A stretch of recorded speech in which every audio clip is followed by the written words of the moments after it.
Well, for many of us, running from place to place and keeping a full schedule, a busy calendar, meeting to meeting to meeting, makes us feel alive. It can make us feel important. You know the response. You ask somebody, how are they doing? They say, busy. How are you doing? Busy. How do you feel right now? I bet some of you, you're watching this and you're looking back on your week and you realize it's been really, really busy. I've heard an acronym before that busy, B-U-S-Y, is being under Satan's yoke.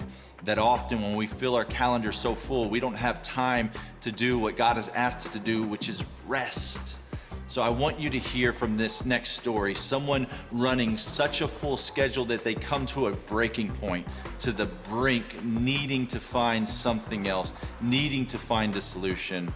Watch Pete's story.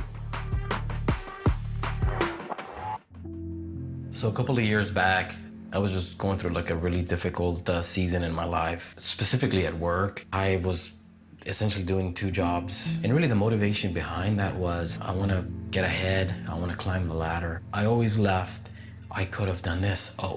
Should I have left? I should have stayed even longer so that I could have finished this up. I would go to bed and I couldn't fall asleep right away, even though I was tired. I was so tired.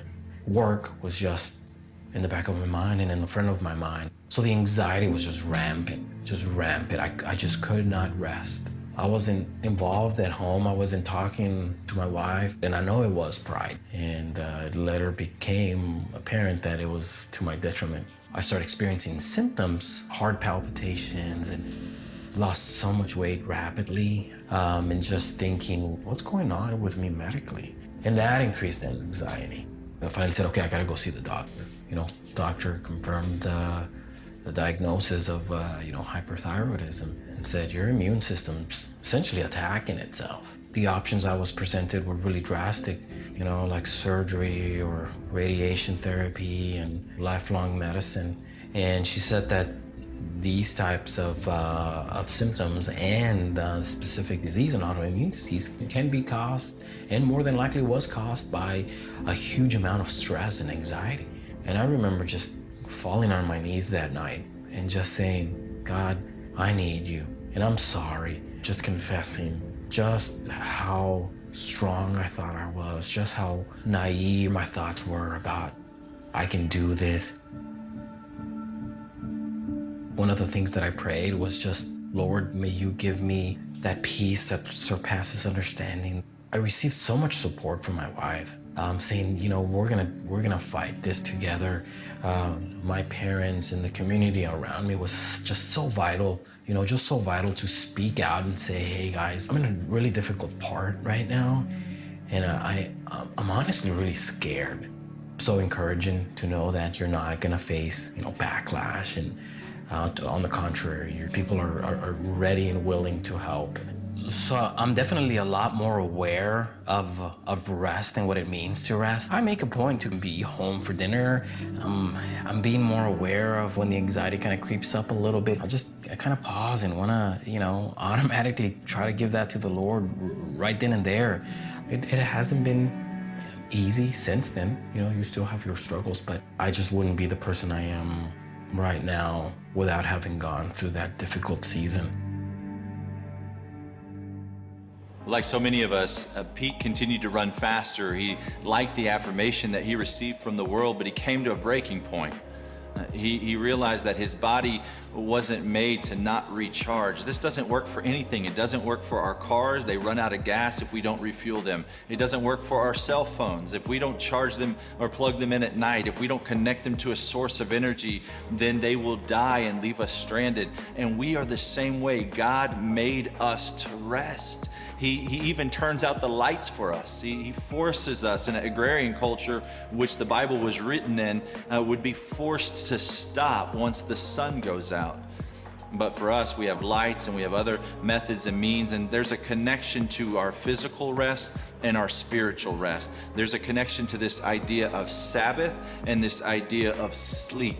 And so what does it look like for us to stop and take time to rest? Jesus says, come to me, all of you who are weary, in Matthew chapter 11, and he says, I will give you rest, for my yoke is easy and my burden is light. He says my teaching is easy because he's going to be our strength in the midst of that teaching.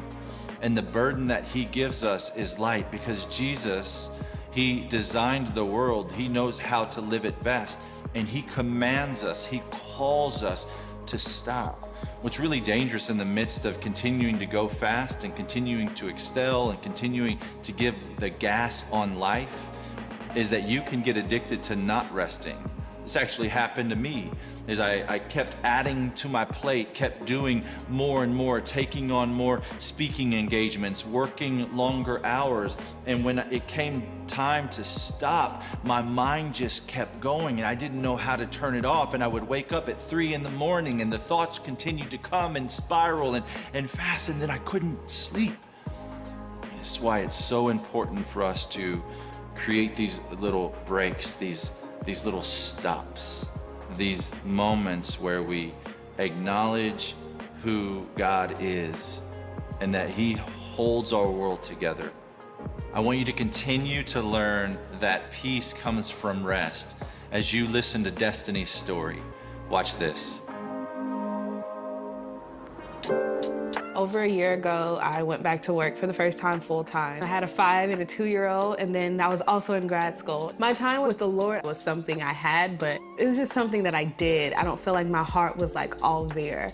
And then I would get my son up to school, get my daughter to daycare, whoever was taking her that day. I was staying up late, cooking dinner, doing homework. At that time, I began to pick up so much, and it was affecting my relationship with people, me not wanting to go anywhere or do anything.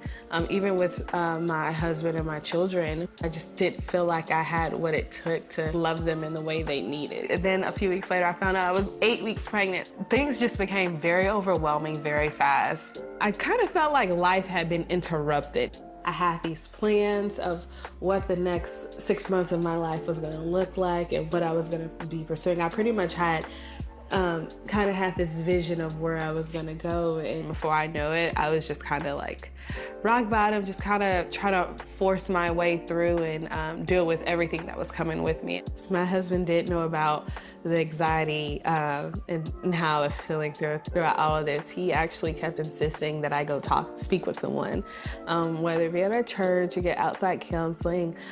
He was very persistent. I did take that time out to speak with our counselor, our church counselor, with what to do concerning all of this and how to overcome anxiety. My pregnancy definitely pushed me into the arms of the Lord, just because I didn't know where to go. I didn't know what to do. I have learned to prioritize what can wait. My priority as far as time with the Lord changed significantly throughout this time. I mean, it was no longer just me having a morning chit chat with him. I learned how to stop and just listen to the voice of the Lord. There was a change in my family. There was a change in my children and how I perceived my job. I talked different. My perspective was different. And I believe it was because I began to know the Lord in this new way. It's communing with the Lord, it's walking with him, and it's resting in him and abiding in him, which has come to be something that I look forward to every single day. I've learned don't try and do more than I can, but just really rest in knowing that, okay, if he's carried me this far, then sure enough, he can lead me to where I'm headed next.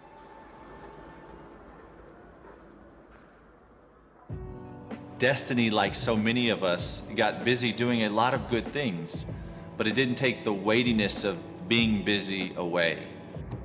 God calls us to rest. In 1 Peter 5, verse 7, Jesus says that we're to cast our anxiety on him because he cares for us. He says that God opposes the proud but gives grace to the humble. He says that we're to humble ourselves, therefore, under the mighty hand of God, and that God will exalt us. But so many of us, through the pursuit of good things in this life, we're trying to exalt our life. I've heard it said, well, that if we try to do God's job, that he will do ours. That if we try to exalt ourselves, that God will humble us. That verse goes on to say that your enemy, the devil, prowls around like a roaring lion looking for someone to devour. You probably haven't given much thought that Satan is trying to take you out through your busyness, but this is a key part of his plan. When God calls us to rest, the enemy tries to make us busy. And so often you and I are carrying more weight than we were meant to. I can remember every year setting up for a retreat, and what we would do is we'd have to put out these folding chairs, and so different people can carry different weights. Some have a chair under each arm, and some people are football players or big weightlifters are carrying 27 chairs, and these are metal chairs, and it never fails that at some point in this venture of setting out chairs that I hear this loud crash. The chairs hit the floor, and on the concrete, the aluminum chairs make this loud crashing noise, and everyone turns over to see who dropped the chairs. And there's really only one reason that someone drops the chairs. It's because they carried more than they were supposed to. So often you and I are wearing our busyness as a badge of honor. We weren't meant to be as busy as we are. That we were meant to, on a regular basis, to stop and to see God as God. He says, be still and know that I am God in Psalm 46. That we're to humble ourselves under his mighty hand. We're to resist the devil so that he would flee from us. And to do that, we need to take some time to be with him, to be by still waters, to slow down. As you break into your small groups, I want you to discuss what it's going to look like for you to be still this week. How will you prioritize rest this week, both spiritually and physically? Would you do that now?